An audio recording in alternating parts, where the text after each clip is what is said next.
안녕하세요. 월드클로즈업 이승원입니다. 2025년도도 벌써 끝자락에 다다랐습니다. 올해도 세계 곳곳에서 많은 일들이 있었는데요. 그 중에서도 가장 큰 뉴스는 역시 전쟁이었습니다. 러시아 우크라이나 전쟁은 4년 가까이 진행되면서 장기 소모전 양상으로 이어졌고, 중동은 이스라엘 하마스 전쟁에 더해서 이스라엘과 이란 간 무력 충돌까지 벌어지면서 세계가 긴장할 수밖에 없었습니다. 그런데 최근 전쟁들 보면 한 가지 눈에 띄는 지점이 있습니다. 바로 드론의 존재감이 커졌다는 거죠. 이전의 드론은 정찰, 감시 등 보조 역할이었지만 최근 2, 3년 사이 전장에서의 위상은 크게 달라졌습니다. 이제는 수백 킬로미터 밖에서 띄운 드론들이 전차를 파괴하고 도시를 마비시키며 또 전선을 뒤흔들고 있죠. 전문가들은 이런 기술 변화가 우크라이나 전쟁을 교착 상태로 이끄는 요인 중 하나라고 분석하고 있습니다. 이제 드론은 보조 무기가 아니라 전장의 주력 무기로 자리 잡은 양상입니다. 그렇다면 현재 드론 기술은 어디까지 왔고 또 전장을 어떻게 바꾸고 있는 걸까요? 오늘은 전문가와 함께 드론에 대해 좀 더 깊게 들여다보겠습니다.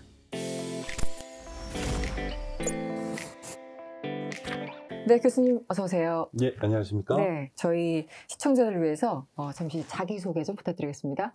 예, 여러분 안녕하세요. 저는 상지대학교 군사학과의 최기일이라고 합니다. 저는 주로 전쟁과 무기 그리고 방위산업에 대해서 연구를 하고 있습니다. 네, 교수님을 제가 기다리고 있었던 이유가 요즘은 뭐 전장 상황, 그 뉴스, 국제 뉴스를 보면은 그냥 무조건 일단 드론부터 시작하는 것 같아요, 얘기가. 그래서 드론에 대해서 상당히 궁금한 점이 많은데요. 사실 개인적으로 보면 아마 많은 분들도 그렇겠지만 지난 2022년 2월에 시작된 우크라이나 전쟁, 그때 드론이 다 하고 있다라는 얘기를 듣고 도대체 드론이라는 게 어느 정도의 존재감이지 굉장히 궁금했었거든요. 그러니까 뭔가 우리 일반인들이 드론의 어떤 존재를 체감하게 된 계기가 우크라이나 전쟁이다, 이렇게 정리를 좀 할 수 있을 것 같은데 어떻게 좀 발전해 왔을까요? 좀 더 자세히 말씀드리면 네. 먼저 드론의 시초, 처음 드론이 언제부터 등장했느냐? 네. 1900년대 초에 미국의 라이트 형제가 비행기를 개발하게 됩니다. 네. 비행기를 미국이 먼저 사용한 게 아니라 프랑스 공군이 먼저 도입을 해서 운영하기 시작했고요.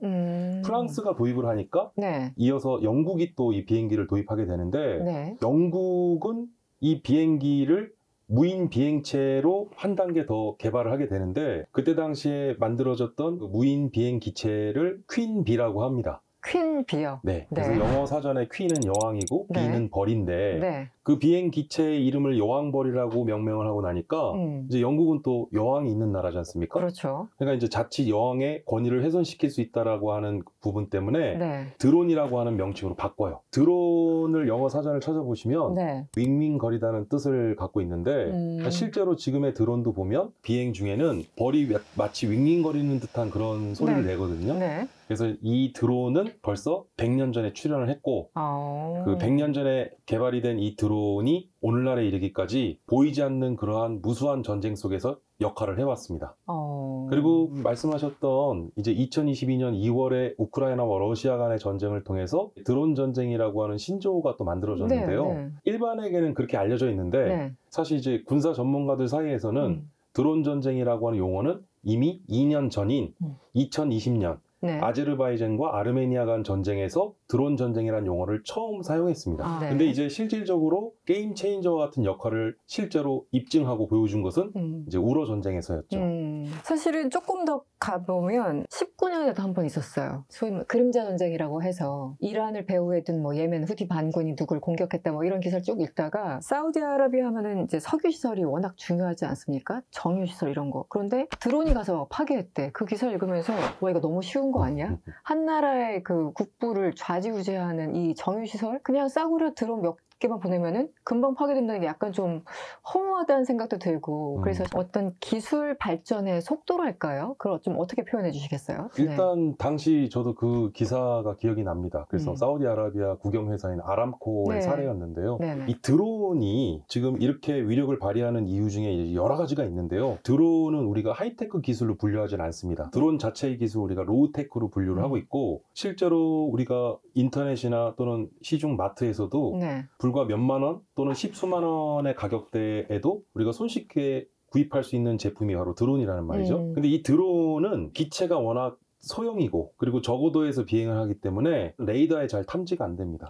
이러한 위험물이 제대로 탐지 식별이 안 된다고 하면 은밀성 그리고 이 드론에 어떤 치명적인 생화학 무기나 또는 폭탄 등을 매달아서 공격을 했을 때는 굉장히 치명적인 또 위협이 될 수 있거든요. 네. 그래서 사실 최근에 전쟁의 양상만 보더라도 일종의 테러와 같은 속성을 많이 지니고 있는데 지금 여러 전 세계 다양한 분쟁 지역 내 반군이나 테러 단체들이 네. 가장 많이 사용하고 있고 애용하고 있는 그런 무기 체계 중에 하나가 바로 이러한 드론. 기본적으로는 정찰 감시용으로부터 시작해서 자폭용 네. 그리고 드론에 다양한 폭탄을 매달거나 집게발을 달아서 개조해서 사용하게 되면 여러 다양한 임무 유형별로 드론을 운용할 수 있게 됩니다. 네. 이렇게 되면 이제 작전적 전술적 차원에서 그동안에 우리의 어떤 군사적 목적에서 사용되던 좀 한정돼 있던 범위를 뛰어넘는 다양한 영역에서의 활용이 가능해진 것이죠. 네. 최근에 제가 어디 다른 영상에서 이제 드론 특집 그 영상을 봤는데 이 지금 기술의 어떤 발전이나 뭐 소위 말하는 가성비 뭐 이런 걸 설명하시는 어떤 전문가께서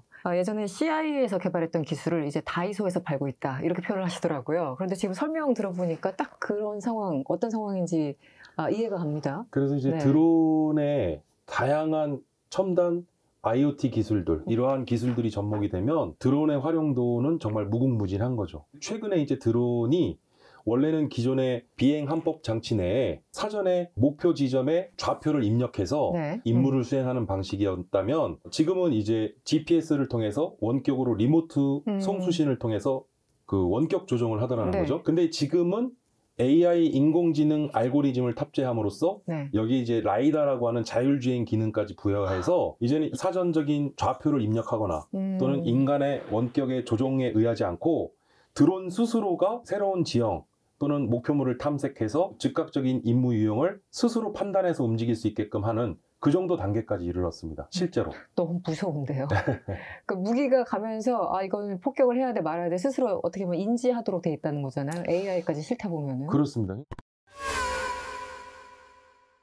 그래서 일단 기초학습, 드론 하는데 어디까지 드론이야? 그러니까 모든 무게는 이제 사람이 없고 어쨌든 무기가 직접 날아가잖아요. 그런데 그 모양만 보면 저것까지 드론인가? 아니면은 무슨 소형 전술기라고 하는 것도 있는 것 같은데 도대체 이 구분은 어떻게 하는지 일단 거기서부터 시작을 좀 해볼까요? 가장 상위에는 그 무인 이동 비행체라고 정의를 합니다. 무인 이동 비행체 하부 단위에 네. 우리가 UAV라고 하죠. 그래서 이를 무인 항공기라고 우리가 지칭을 하고 있고요. 네. 그리고 이제 SUAS라고 하는 게 있는데 네. 소형 전술 무인기를 우리가 SUAS 드론이라고 우리가 구분을 하고 있죠. 그리고 또 다시 드론에는 일반적으로는 우리가 흔히 생각하고 있는 이제 쿼드콥터 4개의 프로펠러가 달려져 있는 쿼드콥터형 드론 그리고 이제 헥사, VTOL 네. 그리고 더 나아가선 틸트로이터형까지도 네. 지금 다양하게 개발이 이루어지고 있는데 이러한 드론의 어떤 임무 목적 유형에 따라서 기체의 특징들이 나타나고 있습니다. 그리고 일반적으로는 사실 가장 많이 활용하는 것이 VTOL 기체입니다. 이 VTOL이라고 하는 것은 일반적으로 앞 날개와 뒤에 꼬리 날개가 달려있는 비행 기체의 모습을 형상을 하고 있는 드론을 VTOL이라고 하고요. VTOL. 네. 여러 가지 특징과 장단점이 존재하기 때문에 임무 유형에 따라서 기체 모듈을 활용하고 있다. 네. 네. 다 기능이 다르겠네요. 여러분들 이제 많이 보셨겠지만 아마존에서 택배 드론으로 다 마당까지 가져다 준다. 특히 이제 미국 같은 경우는 땅덩어리가 워낙 넓으니까 드론이 필요할 것 같아요. 그러니까 가벼운 물건을 이동시키는 그런 역할부터 사실 전장으로 좀 한정시켜 본다면 드론은 예전에 기사 읽을 때는 뭔가 정찰용, 저기 있나 없나 같은 그런 느낌이었는데 지금은 종류별로 굉장히 다양해진 것 같아요. 공격용도 있을 수 있고 심지어 방어용도 있습니까? 모르겠네요. 그 상황은. 근데 네. 어떤 종류들이 있고 실제 전장에서 어떻게 쓰이는지 같이 좀 설명 부탁드릴게요. 네, 방금 말씀하셨던 이제 아마존의 드론 모함인데요. 이제는 아마존에서 사용하고 있는 이 드론 모함이 저는 이제 군사 전문가다 보니까 그렇죠. 바로 또 군사용으로 사용될 수 있지 않나? 그렇죠. 근데 실제로 우크라이나 러시아 전쟁에서도 그러한 것을 차용해서 군사작전에 활용된 사례가 있습니다. 그래서 그걸 우리가 스파이더 웹 전술이라고 명칭을 하는데 그 우크라이나 보안국이 트럭을 위장해서 트럭 내에 드론을 싣고 러시아 영토 깊숙이 진입을 해서 이제 목표물에 최대한 가까운 곳에서 드론을 날려서 이제 타격을 했던 작전이 되겠는데요. 일종의 과거 우리 그리스 시대를 떠올려 보면 그 그리스 로마 신화에 나오는 네. 트로이의 목마를 네네. 떠올려 보면 딱 그런 상황이군요. 그렇죠. 그러한 새로운 전술 유형이 오늘날 현대 전장에서의 드론을 활용한 모습으로 또 새롭게 활용되고 있다는 것이죠.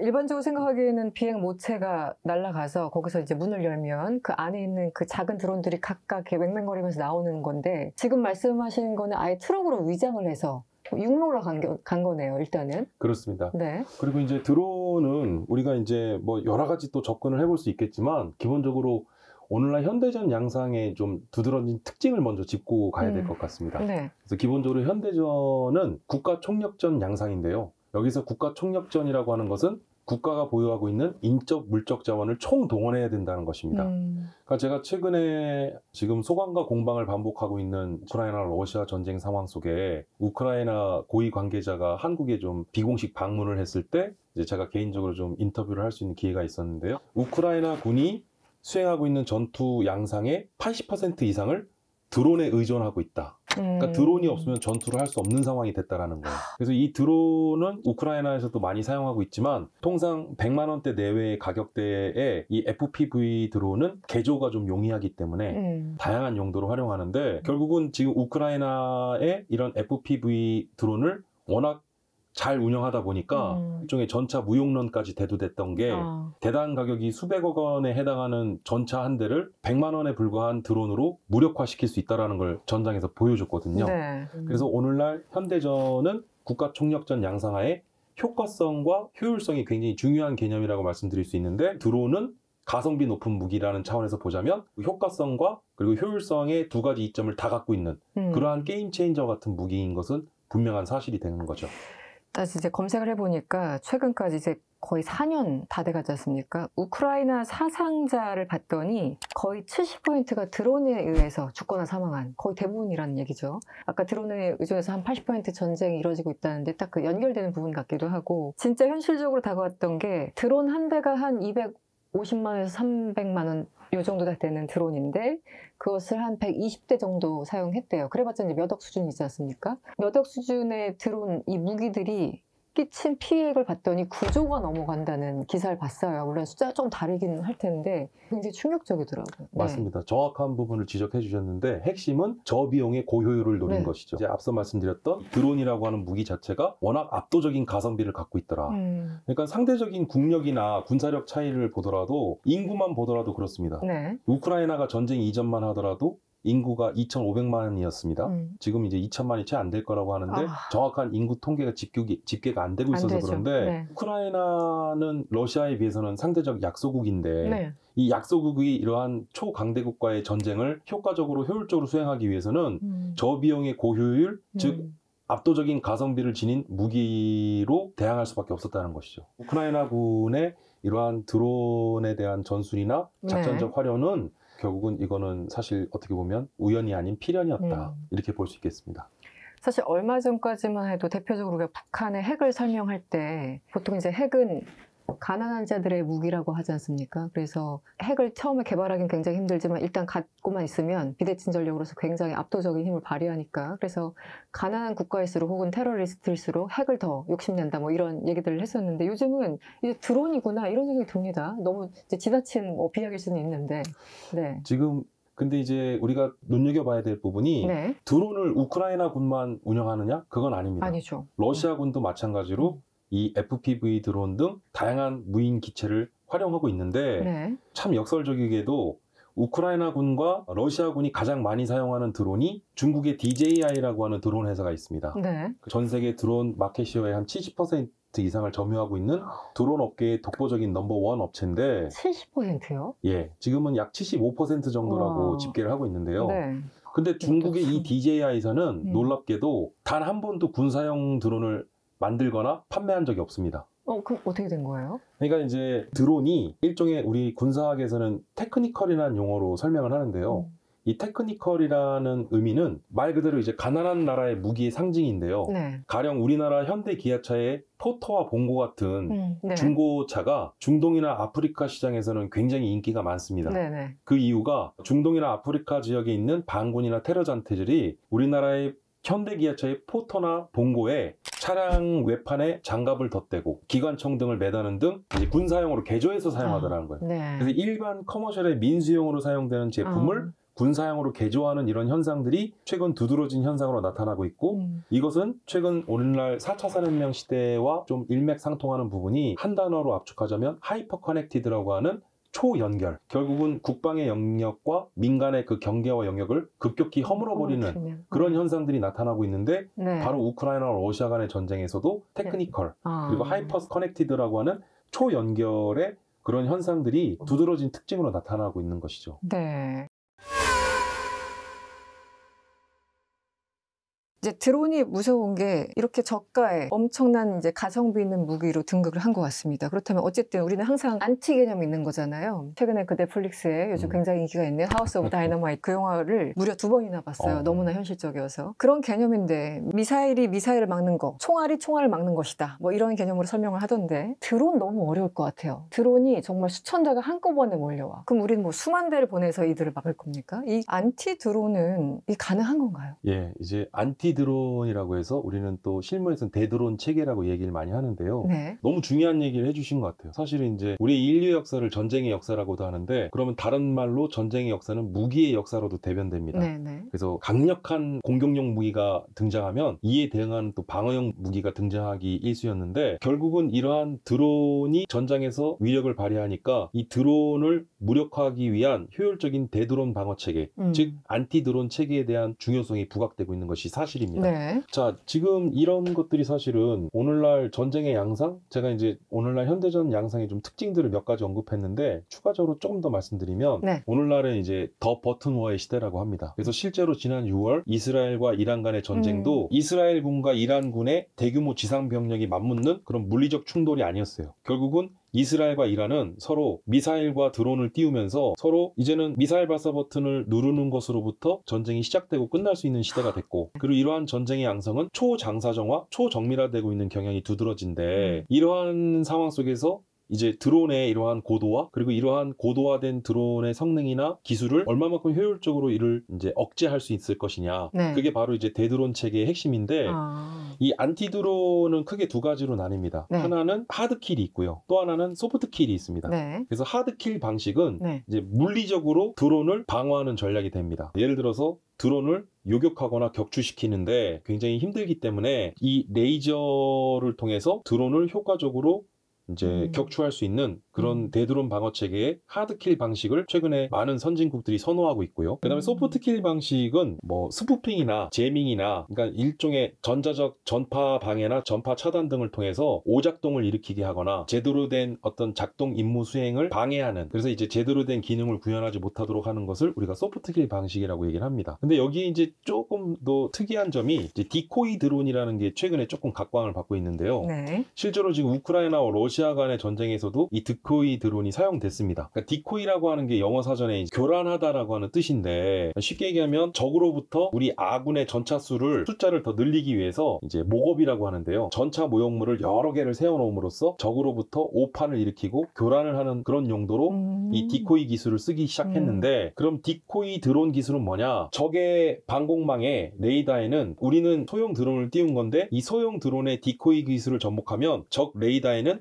이게 작은 드론 기체가 아닌 일종의 전투기를 오인하게 만드는 거죠. 그래서 이제 RCS라고 하는 레이더 반사 단면을 넓혀서 작은 기체를 큰 기체로 오인하게 하는 네. 그게 바로 디코이 드론의 기술인데 최근에 지난 6월 이스라엘과 이란 간의 전쟁에서도 보면 이란이 수많은 무인기를 또 보냈지 않습니까? 네네. 근데 이제 아이언돔은 가장 고도화되어 있는 대공 방어 체계라고는 하지만 이게 동시다발적으로 1000대 이상을 동시 추격해서 요격하는 것은 제한이라 네네. 1000대 이상이 넘어가면 이제 한마디로 물량 앞에 장사 없다는 얘기인데 그럼 이제 요격하고 격추하려고 해도 이제는 미사일이 부족하니까 그렇죠. 이스라엘이 보유한 미사일 재고가 다 소진됐다라고 했던 또 기사를 아마 기억나실 겁니다. 적으로 하여금 이러한 대공방어 체계의 그 미사일을 빠르게 소진시키는 용도로 사용할 수 있는 것이죠.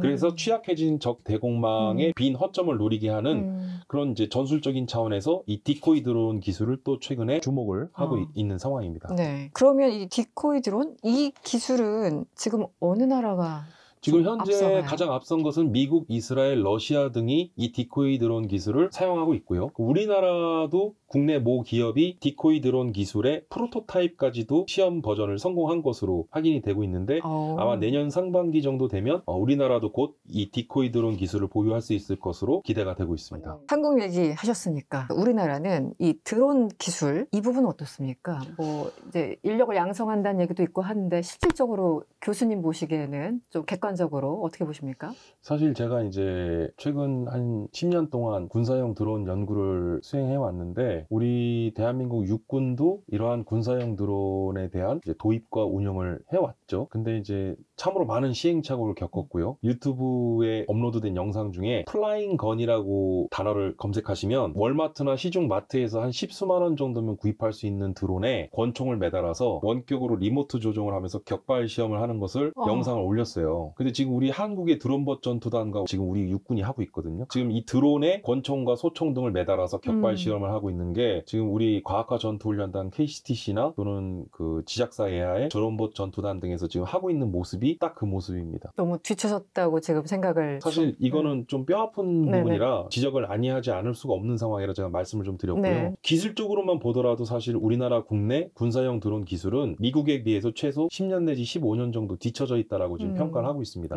지금의 우리나라의 K방산의 저력도 실로 놀랍고 대단한 일이지만 지금의 우리가 해외에 수출되고 있는 무기의 대부분이 재래식 무기입니다. 자주포나 전차에 국한되고 있거든요. 그래서 앞으로의 이러한 첨단 기술이 접목된 새로운 신무기 체계를 또 개발에 속도를 내야 될 것이고 또 이런 무기들이 중심이 돼야 될 것인데 우리는 이러한 기반 전력 무기라고 하는 재래식 기반의 무기 그리고 또 하나는 미래 전력이라고 하는 새로운 신무기 체계가 있는데 우리는 이러한 새로운 미래 전력에 대한 무기 체계에 대한 부분보다는 과거의 기반 전략이라 불렸던 현행 전력, 지금 현용 전력이라 불리는 재래식 무기 체계에 많이 좀 쏠려 있고 기울어져 있는 상황이죠. 그래서 우리는 좀 갈 길이 좀 멀다고 제가 이야기를 많이 하는데 결국은 경제와 산업 그리고 안보와 기술이 융합된 이러한 새로운 개념과 그러한 기반 하에서 우리는 굉장히 진취적이고 도전적인 그런 연구 개발을 통해서 새로운 신무기 체계 개발에 훨씬 더 좀 박차를 가야 되지 않을까 싶습니다. 워낙 오래된 역사를 갖고 있지만 사실 이제 현실적으로 보면 우크라이나 전쟁 때문에 어떤 전쟁의 양상이나 앞으로 시나리오들이 완전히 지금 바뀌어야 되는 상황이 아닌가 고민을 하시는 그런 상황 같습니다. 드론도 뭐 여러 종류도 있고 몇십만 원 수준에서 엄청나게 비싼 것도 많을 테지만 어느 나라가 좀 압도적으로 드론의 기술력을 갖고 있는지도 궁금하고 어느 나라가 많이 수출하는지도 궁금한데 이게 군사적인 거라서 좀 뭐 여쭤보기가 좀 예민합니다. 단연 압도적인 가성비, 그러니까 여기에서 가성비는 가격 경쟁력과 더불어 어떤 제품의 품질 우수성까지 겸비한 제품은 중국산이 최고입니다. 중국은 사실 테무와 알리익스프레스를 보유하고 있는 등 중국의 이러한 어떤 제조업 경쟁력은 이제 더 이상 무시할 수 있는 수준이 아닌데요. 일반 민수 커머셜의 드론과 국방 방산용에 사용되는 드론을 다 합쳤을 때 전 세계의 중국산 드론이 1년에 해마다 약 2천만 대 정도를 공급을 하고 있다고 합니다. 2천만 대요? 2천만 대. 그런데 우리나라의 드론 시장만 보면 우리나라 국내 국산 드론은 연간 20만 대에서 25만 대 내외거든요. 그럼 2천만 대 대비 20만 대면 100대 1의 비율인데 이건 어떤 산업의 비교 자체가 불가합니다. 그러네요. 그러니까 워낙 압도적인 경쟁력을 갖고 있는 것이 바로 중국이다. 그리고 이러한 중국의 압도적인 이러한 드론 산업의 경쟁력은 지금의 우크라이나와 러시아 간의 전쟁이 그 한 나라와 한 나라 간의 전쟁이 아니라는 점이죠. 러시아는 이제 중국과 이란, 북한 등 지금의 이러한 나라들을 권위주의 진영이라고 부르고 있고 우크라이나도 마찬가지로 미국이나 나토 등 서방의 자유주의 진영 또 어떤 군사 지원이나 원조를 많이 받고 있는데 1950년 6월 발발했던 한국 전쟁도 당시는 공산주의 진영과 자유 진영 간의 세력 간 대리전 양상이었어요. 그렇죠. 오늘날 최근의 전쟁 양상을 보면 단기전 내지는 초단기전의 결전 형태로 이루어지는데 네. 이러한 세력 간 대리전 양상은 장기전으로 흘러간다는 특징이 있거든요. 근데 어찌됐든 러시아는 중국산 드론, 그리고 이란의 샤헤드 드론과 같은 자폭용 드론, 북한의 드론을 비롯한 탄약과 군수 물자 약 100만여 톤을 지원받으면서 지금 러시아는 러시아제 무기만이 아닌 중국산 드론, 이란제 드론과 네. 북한제 다양한 군수 물자들을 지원받고 있는 상황이죠. 이러한 군사적 활용도나 군사적 이용에 있어서는 어떤 규모의 경제나 범위의 경제에 있어서 드론의 산업 구조나 또 그 규모를 우리가 봐야 되는데 지금 이제 중국산 드론의 압도적인 그런 드론 산업의 경쟁 우위에 있다라고 좀 볼 수 있겠고 네. 그 우크라이나 젤렌스키 대통령이 올 초 이제 소형 FPV 드론을 연간 400만 대에서 450만 대를 조달하겠다라고 발표를 했습니다. 네네. 근데 제가 최근에 우크라이나 그 핵심 고위 관계자의 말을 인용을 하자면 올 상반기까지 150만 대 정도의 드론밖에 조달을 못했대요. 그 나머지 이제 부족한 소형 FPV용 드론을 도입을 해야 되는데 중국산 드론을 도입할 수가 없답니다. 왜냐하면 방금 말씀드렸다시피 중국과 러시아 간과의 어떤 외교적인 그런 밀착과 공조, 그런 연대의 그런 상황 속에서 일종의 서플라이 체인이라고 하는 공급망 차질의 문제가 생길 수 있고 우크라이나 입장에서는 중국산 드론이 아쉽지만 지금은 중국산 드론을 사용할 수 없는 입장. 그리고 사실 이 드론 산업에서 우리나라도 사실 우려되는 부분이 있습니다. 어떤 거죠? 중국의 이러한 군사용 무인기, 군사용 드론에 사용되는 주요 핵심 구성품이나 부품을 우리나라는 실제로 한 90% 정도를 중국산에 의존을 하고 있거든요. 근데 이제 중국산이 나쁘다고 할 수 없습니다. 근데 중국산을 군사용으로 사용되는 것은 좀 제한이 있거든요. 근데 우리나라에 현재 보급돼서 전력화 운영되고 있는 대부분의 드론의 핵심 장비나 부품이 약 90% 이상이 중국산이라는 거죠. 근데 이제 우리나라 국내 드론을 조달하는 조달 업체들은 중국산을 사용하지 아니할 수가 없습니다. 그 이유가 중국의 일종의 계획된 적자 전략에서 찾을 수 있는데요. 일종의 저가 물량 공세를 통해서 시장을 잠식해버리면 이제 결국은 의도된 대로 그 산업을 결국은 좌지우지할 수 있기 때문에 중국의 계획된 적자 전략이라고 하는 무서운 이 전략이 우리 한국군의 드론에도 영향을 미치고 있다. 지금 그런 상황입니다. 군사기술 의존했다가 나중에 정말 어떤 유사 사태가 발생했을 때 서로를 믿을 수 없으니까 이거는 조금 고민을 해봐야 될 것 같은데요. 일단 그 말씀하셨으니까 지난 9월 3일 전승절이 있었고 시진핑 주석은 이제 보란 듯이 어마어마한 무기와 군인들 퍼레이드를 했죠. 저는 물론 보는 눈은 없습니다. 일단 첫 느낌은 공포감이었어요. 공포감. 그래서 드론은 이 죽음을 배달하는 무기라는 얘기까지 있었는데 딱 저걸 얘기하는구나. 좀 무섭더라고요. 일단 그 중국의 기술에 대해서 좀 설명해 주셨는데 좀 이어서 설명해 주시면 어떨까요? 사실 이제 중국의 이러한 드론 기술의 어떤 진보 그리고 진일보된 이런 드론 산업에 대해서는 상당히 위협적으로 인식이 되고 있습니다. 단순히 우리가 드론만 볼 수 없는 게 무인 체계라고 우리가 얘기를 하거든요. 이 무인 체계를 가장 대표적으로 우리가 드론과 로봇으로 볼 수 있습니다. 그래서 로봇은 이제 정확한 명칭 우리가 다족 보행 로봇이라고 하는데요. 이제 흔히 일반인들은 사지 로봇이나 견마 로봇이라고도 얘기를 많이 하시는데 중국의 이제 관영 TV인 CCTV가 최근에 공개했던 영상 중에 인민해방군은 5개 전구로 나눠져 있습니다. 그 중에 이제 북부 전구가 있는데요. 이 북부 전구가 중국 인민해방군 중에 가장 최정예 부대라고 얘기를 하는데 이 북부 전구의 훈련 장면을 여과 없이 그대로 보여줬는데 그 장면에서 나왔던 게 견마 로봇 내지는 다족보행 로봇, 사지 로봇이라고 불리는 그 로봇의 등에 화염방사기와 기관총 등을 매달아서 중국 인민해방군이 군사훈련하는 장면을 그대로 보여줬어요. 그래서 사실 이게 많은 또 군사 전문가들 사이에서는 굉장히 좀 당혹스러웠는데 좀 위협적이네요. 사실 우리가 한반도에서 유사시 어떤 상황이 발생됐다? 만약에 어떤 전쟁 상황이 발생되면 우리는 한미동맹이 있기 때문에 미군이 자동 개입되는데요. 북한은 또 조중동맹이 있기 때문에 한반도에서 급변사태 발생 시 중국군의 개입이 이제 당연시 될 것이라고 예상이 되고 있습니다.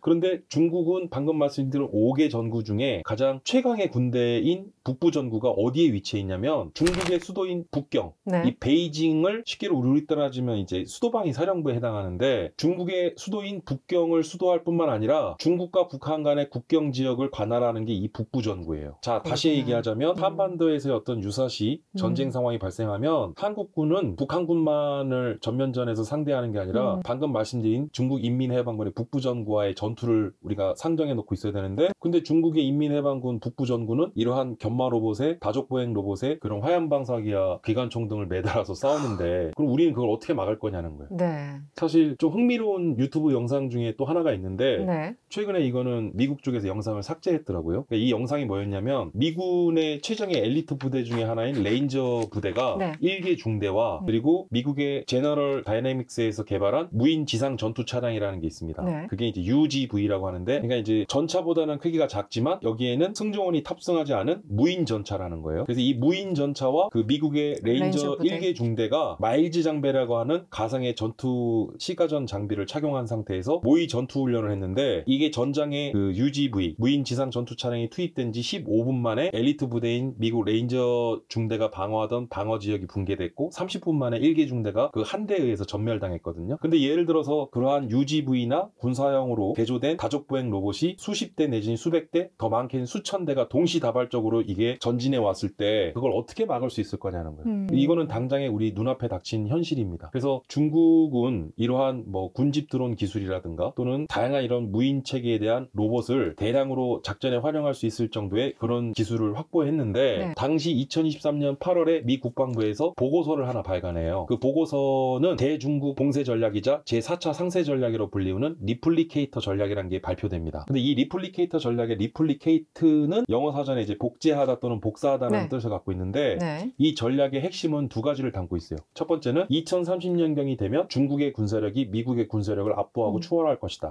그리고 두 번째는 이에 대응하기 위해서 미국은 전략적으로 대량의 무인 소모성 전력을 배치하겠다. 그러니까 무슨 뜻이냐면 미 해군 항공모함이나 함대를 다 무인화 한다는 뜻입니다. 그래서 이제는 우리가 수상함, 전투함으로 불리우는 구축함이나 호위함이나 그 다음에 잠수함도 이제 지금 말씀드렸던 수상함 중에 USV라고 하는데요. 네. 그 다음에 UUV는 그러니까 무인 잠수정을 뜻합니다. 이런 것들을 대량으로 생산을 해서 공급을 하겠다는 것인데, 이제 이게 또 앞서 말씀드렸던 4차 산업혁명 시대의 그런 트렌드와도 또 맞물리는 게, 과거에 우리가 제조업이라고 하면 다품종을 소량 생산 또는 소품종을 대량 생산하던 것에서 이제는 다품종을 대량 생산할 수 있는 그러한 체제가 갖추어질 수 있는데, 미국이 제시하고 있는 이 리플리케이터 전략을 통해서 대량의 무인 소모성 전력들을 전선에 배치하겠다. 그래서 지금 최근에 중국과 대만 간의 양안 문제에 계속 긴장감이 높아지고 또 이제 무력 충돌 가능성이 또 제기되고 있는데, 네. 만약에 유사시 중국이 대만을 침공했을 때 미국이 꺼내든 카드가 지옥도 전략이라는 게 있습니다. 그게 이제 헬스케이프 전략이라는 건데, 그건 뭐냐면 대만 해협의 인근에 중국군의 상륙과 침공을 막기 위해서 무인 수상정과 무인 잠수정, 그 다음에 무인기 드론 등을 대량으로 띄워서 그 대만 해협을 덮어버린다는 전략이에요. 네. 그게 지옥도 전략인데, 네. 그러니까 지금의 중국의 이러한 드론이나 로봇의 그러한 군사화를 대항하기 위해서 미국도 이에 맞물려 대량의 그러한 무인 전력들,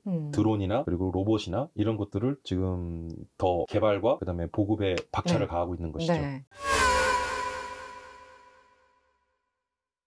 사실은 이제 이런 무기 얘기를 하면 그런 생각이 들어요. 세상에 인간적인 무기는 없잖아요. 결국은 이제 무기는 사람 죽이는 건데, 그럼에도 불구하고 이제 인류라는 거는 그래도 우리 레드라인이 있잖아. 그래서 화학 무기는 안 돼. 뭐 예를 들어 대인지뢰? 뭐 이거 안 돼. 뭐 집속탄 안 돼. 이렇게 국제적으로 약속된 선이 있다고 저는 알고 있는데요. 드론을 보면 도대체 무슨 차이가 있지? 대인지뢰, 그 집속탄하고 거의 뭐 비슷한 거 아니야? 어떤 윤리성? 뭐 이런 논란이 분명히 있을 텐데 교수님도 고민하시는 부분일 것 같은데요. 가장 걱정스러운 게 어떤 부분인지 좀 설명을 해주시면 어떨까요? 사실 솔직히 말씀드리면 전쟁이라고 하는 것은요, 굉장히 참혹하고 또 잔인하고 파괴적이죠. 1, 2차 세계대전 당시만 보더라도 대량 살상과 대량 파괴가 벌어졌는데, 오늘날 현대전의 양상은 그나마 다행인 게 효과성에 기반을 둔 EBO라고 하는 효과 기반 작전이 있는데요. 이제 이 개념은 어떤 대량 살상이나 대량 파괴보다는 어떤 적 지휘소를 파괴하거나 네. 적 주요 요인이나 지휘관을 암살하거나 또는 적의 주요 군사시설이나 산업 산업 동원 시설들을 정밀하게 타격하는 일종의 핀셋 방식으로 공격을 하는 방식인데, 그러니까 민간인 부수 피해를 가급적이면 줄이려고 하는 어떤 일명중시 사상의 대두의 차원에서 사실 전쟁이라고 하는 것이 굉장히 폭력적인데, 그리고 이를 참혹한 전쟁인데 네. 이러한 전쟁의 부정적인 요소들을 좀 최소화하려는 모습들이 보이는 게 오늘날 현대전에서의 주요 또 특징 중에 하나인데, 사실은 말씀하신 게 맞습니다. 전쟁이 벌어지면 가장 안전한 건 군인입니다. 일반 민간인이 가장 취약하거든요. 이 전쟁에 있어서 우리가 일상생활의 공간과 전투가 벌어지는 전투 지역을 분리하지 않습니다. 우리가 생활하는 일상의 공간이 곧 전투 지역이 되고 가장 치열한 전투 현장이 되거든요.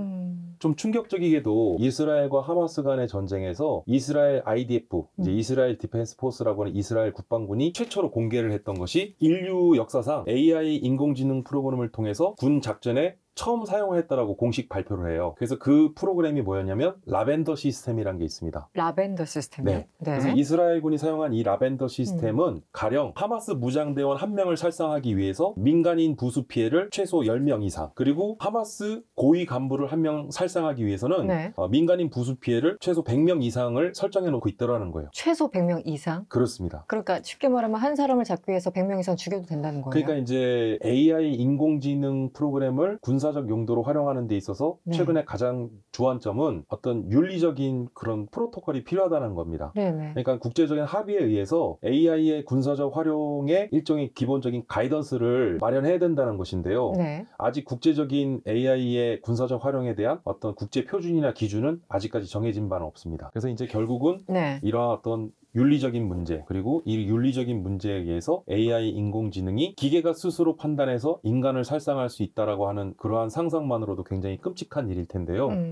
결국은 이러한 군사적 활용은 불가피하겠지만 마지막 트리거, 이 방아쇠를 잡아당기는 것까지는 이제 인간 고유의 영역으로 남겨둬야 되지 않겠냐. 뭐 이런 것들을 지금 공론화가 되고 있는 것이죠. 갑자기 말씀하시니까 이제 예전에 1차 세계대전, 2차 세계대전 다룬 영화들 보면 참호전이잖아요. 한정적으로 그 지역에서 대치하고 있는 군사들끼리 서로 죽고 죽이고 막, 그래서 딱 보면은 저 군인들은 진짜 그냥 목숨 걸고. 근데 지금은 이제 그게 아닌 것 같아요. 우크라이나 전쟁 보면은 뭐 시내에 있는 아파트에 드론 공격, 사람들 몇 명 사망, 이러니까 훨씬 더 위험해지고 훨씬 더 잔인해졌다라는 느낌도 듭니다. 이제 미래에 벌어질 전쟁? 사실 또 생각만 하더라도 끔찍한 게, 지금 우리가 멈티라는 개념이 있어요. 그러니까 무슨 뜻이냐면 최근에 이 인간의 조작에 의해서 활용되는 드론, 이것도 우리가 유무인 복합체계죠. 멈티 개념이고. 그리고 최근에 우리 한국군도 활용하고 있는 게 어떤 지뢰나 폭발물들이 그 매설돼 있을 것으로 의심되는 지역에 굉장히 위험한 작전이나 임무에는 사람이 먼저 투입되기보다 이제 EOD라고 하는 폭발물 제거반이 있는데 EOD 그 로봇을 먼저 투입을 시킵니다. 그래서 궤도가 달려있고 집게발을 갖고 있는 로봇을 먼저 보내서 지뢰를 탐지하고 발견된 지뢰를 이제는 제거까지 하는 임무를 이제 사람이 아니라 사람이 원격으로 리모트 조종을 해서 로봇이 수행하고 있거든요. 그러니까 지금 말씀드린 이런 모든 게 다 멈티 개념인데 유인과 무인의 이러한 복합 무기 체계가 한 단계 더 진화되면, 발음이 좀 이상한데 엄티, 무인과 무인의 복합 체계. 그러니까 무슨 뜻이냐? 무무인 복합 체계는 이제는 완전 100% 자율화되어 있는 무인화 체계로 진화할 거라는 거예요. 그리고 이러한 무인화 체계, 그러니까 지금의 미래 전쟁과 앞으로의 미래 국방은 두 가지 키워드로 압축되는데요. 하나는 무인화, 또 하나는 스마트화입니다. 결국은 이 무인화된 드론이나 로봇에 얼마만큼 똑똑한 AI를 결합시킬 수 있을 것이냐. 이게 중요한 또 화두고요. 그리고 두 번째는 최근도 그렇고 지금도 그렇지만 앞으로도 그 추세는 계속 이어나갈 것으로 보여지는데, 서로 다른 복합 이종 무기체계 간의 복합 무기체계의 그러한 결합 형태를 많이 볼 수 있는데, 가령 앞서 제가 지작사라고 하는 게 이제 육군의 지상작전 사령부를 일컫는데 지작사 AI는 드론봇 전투단이라는 게 세워졌거든요. 여기서 말하는 드론봇 이라는 것은 드론과 로봇의 합성어인데, 이게 뭐냐? 이제는 드론과 로봇이 따로 작전을 하는 게 아니라 드론과 로봇이 결합이 된 상태에서 가령 다족보행 로봇의 등에 드론을 싣고 다니면서 작전을 하는, 그리고 로봇과 드론을 우리가 반대로 드론과 로봇을 활용해서 드론과 로봇을 막는. 그러니까 이제 앞서 말씀하셨듯이 결국은 우리가 미사일은 미사일로 요격하는 방식이기 때문에 미사일 요격 체계는 기본적으로 MD라고 하지 않습니까? 결국은 이 미사일 디펜스의 약자인데, 적이 운용하는 드론이나 로봇을 우리의 로봇과 드론으로 대항해서 막겠다라는 개념. 근데 여기에 한 단계 더 드론과 로봇의 이종 무기체계 간의 결합을 통한 이종 복합 무기체계의 그런 통합 시너지를 높이고자 하는 것이 또 이게 관건입니다. 얼마만큼 그 통합 시너지를 높일 수 있을 것이냐, 그걸 또 실제로 도달 가능하고 달성할 수 있을 것이냐, 이게 또 큰 숙제거리가 되죠. 계속 그 기술적으로만 발전시키다 보면 결국은 아까 설명한 것처럼 무인 계속 이렇게 가다 보면 결국 인간이 개입할 여지가 굉장히 축소되고, 그 얘기는 어떤 작은 변수들을 조절하기가 굉장히 힘들어지는, 그러니까 한마디로 너무나 잔인한 상황으로 갈 수밖에 없는 게 아닌가, 그런 생각이 들거든요. 그래서 국제적인 어떤 합의된 프로토콜이나 어떤 규범, 그런 기준들이 제정이 돼야 되는데, 사실 엄밀히 얘기하면 1968년 제정된 NPT도 사실은 NPT는 국제적인 핵 확산을 금지하겠다고 만들어졌지만, 그럼에도 불구하고 인도가 NPT의 이러한 비핵산 기절을 무시하고 인도가 핵 개발하니까 파키스탄이 핵 개발하고, 그리고 이스라엘이 핵 개발하고, 그리고 북한이 연쇄적으로 핵 개발을 했는데, 이게 어떤 국제적인 합의나 기준이 있는 것도 중요하지만, 그걸 세우는 것도 중요하지만, 그걸 얼마만큼 그 의무를 이행할 것이냐에 대한 그 이행도도 중요한 관점이 될 것이라고 보여집니다. 알겠습니다. 제가 오늘 뭐 다양한 각도에서 지금 질문을 드렸는데요. 제가 질문하지 않은 것 중에 교수님 꼭 하시고 싶은 말씀 있으시면 마지막으로.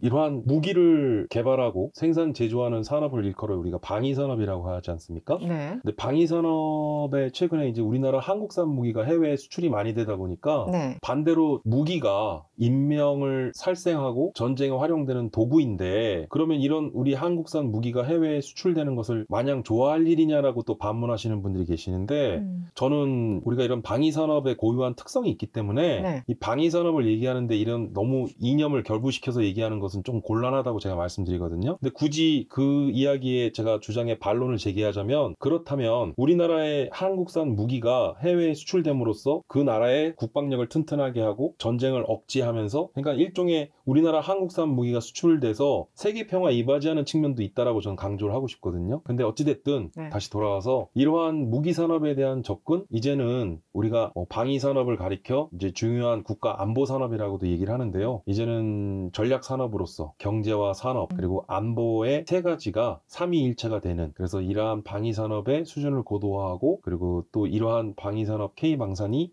전 세계 평화에도 이바지할 수 있다라고 하는 측면도 기억해 주셨으면 좋겠습니다. 이 무기와 평화, 이게 역설 같지만 또 기능을 하니까 이 부분에 대해서 강조를 해주신 것 같습니다. 지금까지 상지대학교 최길 군사학과 교수님과 드론이 어떻게 전쟁을 바꾸고 있는지 자세하게 이야기 들어봤습니다. 오늘 고맙습니다. 예, 감사합니다.